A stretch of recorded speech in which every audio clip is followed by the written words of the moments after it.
All right, just jumped into my truck after painfully getting through that game, screwing with pulling my hair the whole game. My hair looks insane because that game was just so frustrating. It was a game where there were, facetiously, hundreds of opportunities for the team to get back into it, to make some noise in the game, to swing the game.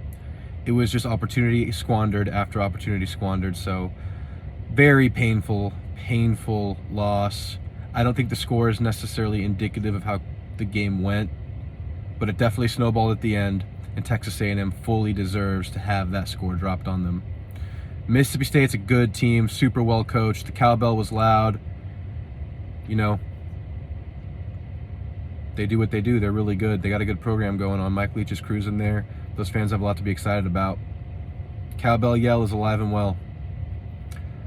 But, you start the game, you get some stops, you have some movement on offense, but you don't capitalize. You have a great drive going that's like literally the Devon A-Chain show. Run blocking was pretty good. And then the fumble. After Mississippi State has scored, you're on that drive and you fumble. Then they score on the next drive. That's a 14-point swing. They go up 14-0. And from then on, it was a story of missed opportunities. There was the fumble. A&M couldn't capitalize on it. There was that one situation where they went for it on fourth down, goes to commercial break, comes back, and we have the ball. And it's like a gift. And I think that's the drive where the blocked kick for touchdown happened.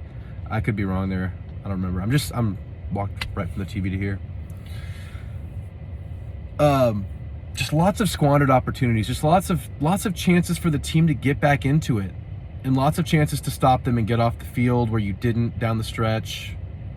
You held them to a fourth down at the goal line, you couldn't get the stop there, you don't get it by like a couple feet. Lots of dropped interceptions, opportunities there. Like I said, that fumble came at the perfect time for the offense to get the team back into it when they were down 2 scores, couldn't do anything there. Lots of drop balls. Evan Stewart with a drop touchdown. He had that drop in garbage time from Haynes where he shows total disrespect for the game of football by trying to put one hand up and do the showboat catch with one hand. It's not high school. That's a college ball coming in hot. You got to get 2 hands up on it, and you had every opportunity to put 2 hands up and catch that ball. Not that that was a very consequential play at that time, but come on, with your body of work that what you've showed here at Texas A&M, with the trouble you've gotten in, for you to do stuff like that, it's a bad look. It's not high school. You're very talented, but I think I think you think you're more talented than what you are. Hopefully you're humbled after this one. Hopefully you grow from that. That's what I wish for you. Who am I to say that? But you know what? You disrespect the university in certain ways. I'm not going to try to sugarcoat it or protect that. I'm going to call it how I see it. Sucks for Bryce Foster. We thought he was going to have a bounce back. I thought he was going to start trending upward. 3 practices, 2 games under his belt. He's coming back from being out for a long time, since before spring. Continued having bad snaps this game. I think some of those false starts might have been on him. You know what Bryce Foster can be, but he just hasn't gotten his rhythm back from being out for so long, and you really hate to say it, but he might be in his own head right now. You hope Adazio and him can work through that. But yeah, center play was pretty bad today. Just squandered opportunities. Like, the defense got stops, offense had opportunities, couldn't move it. Defense had chances to get stops, couldn't get stops. You're down 2 scores, you couldn't get a stop. You're down 3 scores, you couldn't get a stop. Just so many opportunities you couldn't capitalize on. A lot of talk about the Jimbo offensive scheme. I'm still under the impression that, yeah, the scheme is not good, but you still have opportunities to score within it. You had every opportunity to do what you had to do in this game, but receivers weren't getting open, balls were being dropped, turnovers.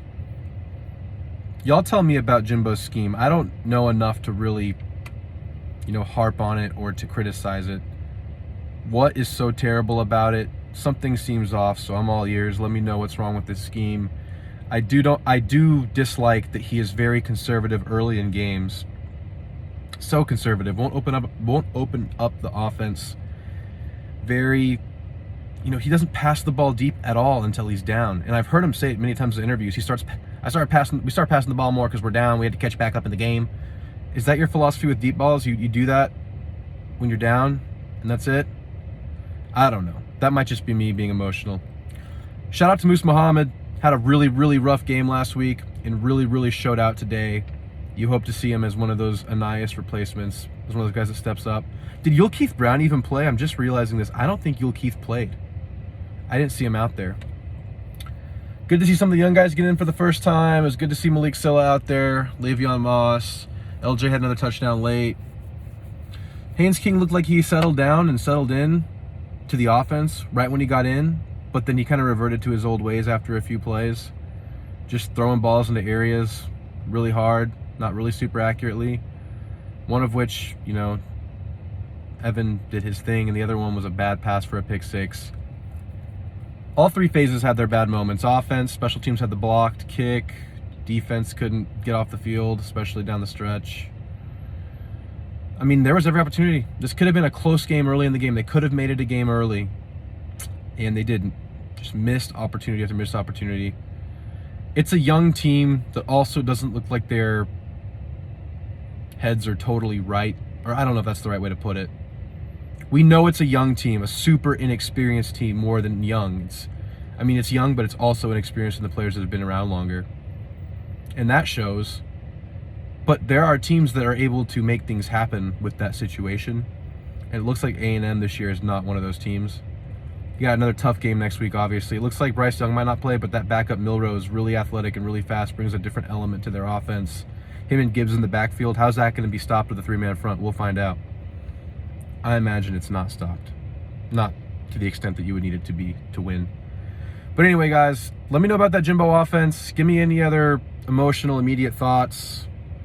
Sorry if this wasn't the best analysis. I'm very emotional and I'm tired and I'm sick of it, and I just want to, go have a Gatorade or another drink. But anyway, guys, I'll catch you guys on Monday where I give you a more rational take. You'll enjoy your weekends. Try to keep your mind off of it. I know that's impossible. Gig 'em.